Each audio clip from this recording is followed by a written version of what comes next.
so he's very interested in what we're doing and how we're doing it here. And then between him is the Secretary of Defense and then the President of the United States. So each of them has a role.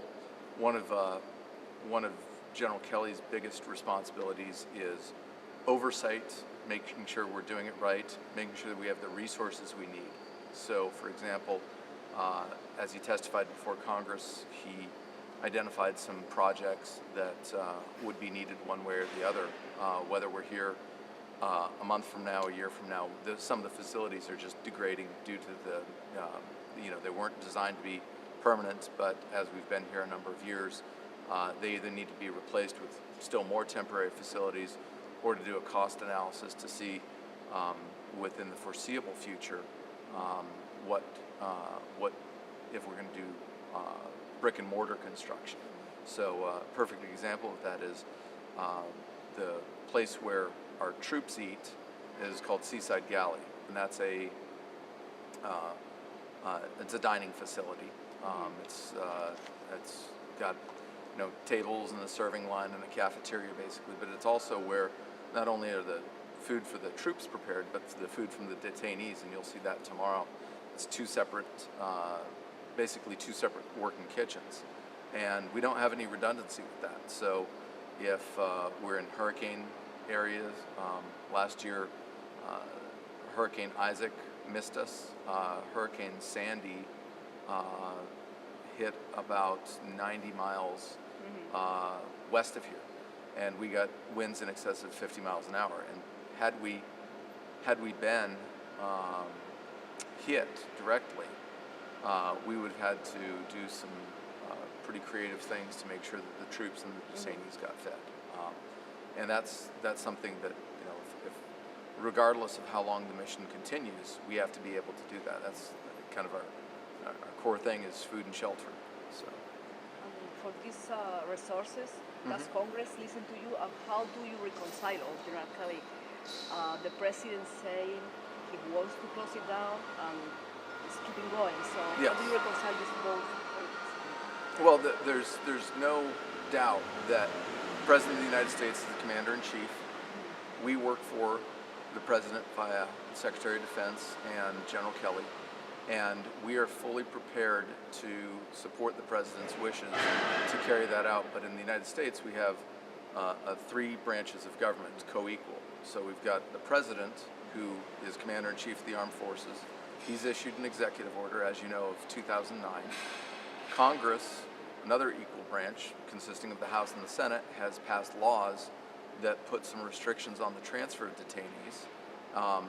And so we have to continue to detain until we can find a successful disposition for where the detainees go.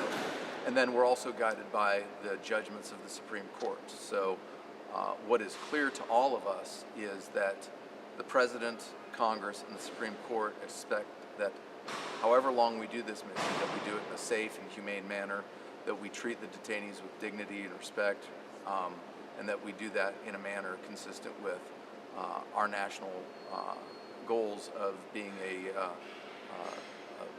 power that when we do this sort of mission, we carry it out, understanding that not only the American people but the international community have very high expectations for us. But there will be people who would say you are not having this humane respect. Let's say we're gonna go to talk now about the hunger strike. Yes. But in the moment you are force feeding to that people, you are not keep on this standard. What do you have to say to that? Well, what I would say is first of all, the conditions that we have for detention are number one, they are legal. A lot of people will confuse the issues of criminal detention in pursuit of a criminal case versus law of war detention. So a lot of people have ideas about being prisoners of war. That's a pretty well understood concept. And what we do here is law of war detention, and that's based on the authorization of the use of military force after the 9/11 attacks. And so we are detaining. In fact, one of the things that's unique about Guantanamo is in the time we've been here, 779 total detainees have been here, 166 remain. So almost unprecedented in armed conflict is returning detainees prior to the cessation of hostilities. So so first we have the legal aspect of why we're doing it, and that's something that many people forget, that we are at war. The people that we detain have been ascertained to be unprivileged belligerents, and at the same time we have a process to evaluate them and to say who's here, what is the level of risk if we were to transfer them. You'll often hear the term, well, they've been cleared for release, and as if we could just put them on a plane and send them elsewhere. They are people who have not been cleared for release, but they've been approved to transfer subject to security conditions. And I know, as you know, the president has just appointed a new envoy to help start those negotiations and to make sure that our security concerns can be met, but it is the policy of the U.S. to hold no one longer than necessary. So we're prepared to carry out any transfer orders out of here, but until we do, every day our job is to make sure that we do safe and humane custody of the detainees that we have. Are you expecting anytime soon the new envoy? Excuse me? Are you expecting anytime soon the new envoy for Guantanamo? Yes, Is he we planning know a that visit? one of his first orders of business will be to come down and understand the conditions of detention, and to understand what our detainee population is, and because that's one of the concerns he'll need to address with the countries that he's meeting with. And I think once people see that the fact that we have a safe environment, the detainees are free from harassment or abuse, they have medical care, they have food, water, shelter, they have access to legal counsel, they have access to books, they're able to make telephone or Skype calls to their family. We have a goal of doing that every quarter, every 3 months, as a matter of how it works, because we have to have the ICRC, International Committee of the Red Cross, on the other end. We actually get phone calls to the detainees' families about once every 2 months. So they have access to legal counsel. They have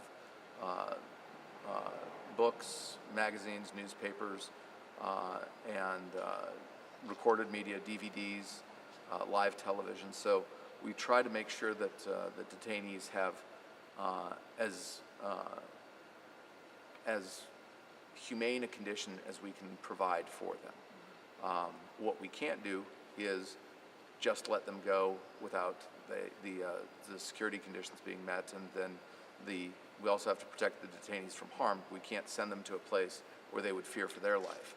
So that's what the envoy will be doing, and he'll be coming down here to just make sure that he understands what the ground truth is like here in Guantanamo. So when he has these discussions, he can make those negotiations. Let's lay down some numbers. Okay. It's 166. Yes, there's 166 detainees here now. How many are actually following the hunger strike? We are tracking 104 hunger strikers, and 44 of them are approved for enteral feed. Now, when we have a criteria to get on a hunger strike, which involves a certain number of missed meals. Once they're on a hunger strike, we continue to track them until they definitively come off of a hunger strike. And there's pretty rigid criteria to come off, because we aren't concerned if the number is 10 hunger strikers or 150, 166 of them. What we care about is monitoring their health. So we have 104 now that are on hunger strike. We know that on any given day, some of them will eat meals. We do have 44 that are approved for involuntary enteral feeding. Most of them go through and they go compliantly to it, because the hunger strike it's a symbolic matter, and it's a way to attract attention. One of the questions that we're often asked is, are you negotiating with them? And there's really nothing that the hunger strikers and the detainees want that we can provide them. What they want is to not be here. The detained people don't want to be detained, and that's true in any facility.